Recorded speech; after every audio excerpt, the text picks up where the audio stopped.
latinos celebraron la condena por 6 años de prisión a la expresidenta argentina Cristina Kirchner. ¿Y yo cómo? 6 años, ¿por qué tan poco? Y es que la sentencia fue por un caso específico de obras viales en Santa Cruz. Sin embargo, la Kirchner tenía abierta al menos 10 investigaciones más. Aquí lo importante es que se logró su inhabilitación política perpetua y ya canceló sus planes de ser diputada de Buenos Aires, que se había lanzado. Su condena podría aumentar por esos casos que siguen abiertos, pero ninguna de esas investigaciones tiene que ver con los escándalos relacionados en la dupla Kirchner-Chávez en la primera década de los 2000. Donde, por ejemplo, el fideicomiso bilateral que movió muchísimos millones de dólares, al menos 1.200, pero benefició a muy pocos. Y está metido el caso del arroz con la hija Chávez. También está el caso de la embajada paralela, protagonizada por Claudio Berti, y donde ambos países se beneficiaban del sistema de control cambiario, CADIVI.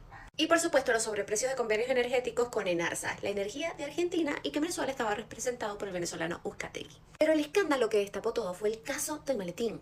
¿Qué pasó con esa plata? ¿Con lo que estaba en el avión? ¿Fueron a juicio? ¿Se comprobó que era para la campaña de Kirchner? Hablemos del caso de Antonini Wilson. Miren, esto tiene de todo. Espionaje, persecución, conejitas Playboy, caídas de un edificio, una sexy secretaria y confesiones. Era 2007, Néstor Kirchner, presidente de Argentina, y preparando a su esposa Cristina para la campaña presidencial. Mientras tanto, Chávez también andaba en campaña, pero para un referéndum y volver a modificar la Constitución del 99. Ya Argentina y Venezuela tenían 3 años de haber pactado uno de los acuerdos comerciales más jugosos de su historia. El 4 de agosto de 2007, un vuelo privado argentino, que costaba como unos $90.000, llega a la terminal sur del Aeroparque de Buenos Aires proveniente de Maiquetía. La hora, 3 de la mañana. Los pasajeros: Claudio Berti, director del órgano de control de concesiones viales; Victoria Berisiuk, su secretaria; Daniel Uzcategui, hijo del vicepresidente de PDVSA; y Antonini Wilson, empresario venezolano que tenía empresas energéticas y petroleras. Tiene doble nacionalidad porque su mamá es americana. Importante. Por la hora no había mucha gente en la aduana, pero estaba la policía aeroportuaria María del Luján Tepulca.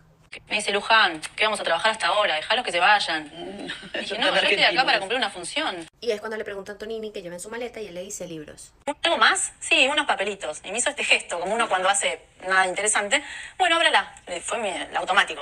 Y los papelitos eran $790.550.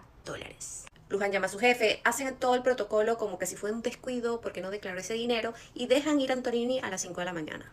Uberti había dejado a sus choferes en el aeropuerto esperando por Wilson. Y a los 2 días se le vio en una reunión en la Casa Rosada. Esto despertó las alarmas, el caso se hizo súper mediático. Inclusive el 15 de agosto la oposición venezolana llamó una marcha de los maletines vacíos para reflejar la corrupción. La policía fue perseguida, amenazada, le dan un reconocimiento, se hace famosa y termina en Playboy 2 veces. Mientras tanto, Antonini huye a Uruguay sin reclamar el dinero. En teoría, él podía dar $400.000 de multa y quedarse con el resto, pero no lo dejó ahí. Y es que el Estado venezolano ya la estaba amenazando, así que decide irse a Miami como testigo protegido del FBI. Sin embargo, él seguía teniendo contacto con agentes del Estado para sacar información. Entre ellos el director de la DICIP, Rangel Frías. La ayuda era mandarle $2 millones por su silencio. Para eso, Rangel envía en una operación encubierta que salió desde Cuba al militar José Ganchica Gómez, buscado por vender polvos, por cierto. La cosa es que se ven en Plantation, Miami, y todo fue grabado por el FBI y la CIA. Resulta que Ganchica no estaba actuando solo, sino con 3 agentes más para presionar a Antonini. Este es un uruguayo, Rodolfo Wenzel, que fungió como su chofer y luego él mismo se declaró culpable y le dieron 3 años. Otro involucrado en la extorsión fue Franklin Durán, también se declaró culpable. Carlos Kaufman, director de Benoco, culpable. Y Moisés Mahonia, que confesó que Chávez encargó la DICIP del caso. Culpable. Ajá, pero todos estos fueron condenados en 2008 y por la justicia de Estados Unidos y por extorsionar a Antonini Wilson, no por el caso de la avioneta. ¿Qué pasó con el caso tanto en Venezuela como Argentina? En Buenos Aires, destituciones como las de Uberti, y en Caracas, ascensos como el de Ganchica. Sin embargo, solo lo suben de rango y él quería un puesto que significara plata. Él había manifestado su descontento, pues tras arriesgarse, pero el gobierno no había sido correspondido con otro ascenso, con otro cargo, con un aumento de salario. Por ahí se le salió a decir que iba a contar lo que sabía. Lo enteraron el mismo día. Tras caer accidentalmente de un edificio de Fuerte Tiuna. El caso estuvo congelado mientras Chávez y Kirchner estuvieron en el poder. En 2013, Argentina declara que la causa prescribió, pero con la llegada de Macri, la Corte deja sin efecto esa sentencia y se reanuda la investigación.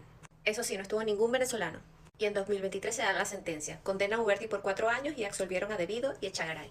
El chavista Hugo Carvajal ha dado declaraciones de este caso y dice que al menos se dieron para la campaña presidencial de Cristina $21 millones así en efectivo y en vuelos privados. Antonini Wilson también lo aceptó. El dinero era de PDVSA. ¿Y hacia dónde iba el dinero? El dinero iba para la campaña presidencial de la actual presidenta Cristina Kirchner. Estados Unidos lo protegió a cambio de información. Actualmente vive en Miami, una de las zonas más exclusivas de Key Biscayne, y sigue con sus negocios bajo perfil. Por su parte, la policía se cambió el nombre a Lorena, se cansó de la fama y se fue a vivir a su pueblo. En el juicio se develó que la secretaria sexy tenía un romance con Antonini. Luego del escándalo se desapareció un rato y apareció en una portada de revista de THC. Daniel Uzcategui siguió trabajando en PDVSA y en 2023 Maduro lo acusa de contrabando de 10 millones de barriles de petróleo. ¿Está prófugo? Franklin Durán, empresario chavista en 2020, Maduro lo mete preso por la operación Gedeón. Este sí no tuvo suerte, en los dos casos cayó. Y como final feliz, ¿qué pasó con esos $790.550 que nadie nunca reclamó? El expresidente Macri abrió 2 jardines de infantes.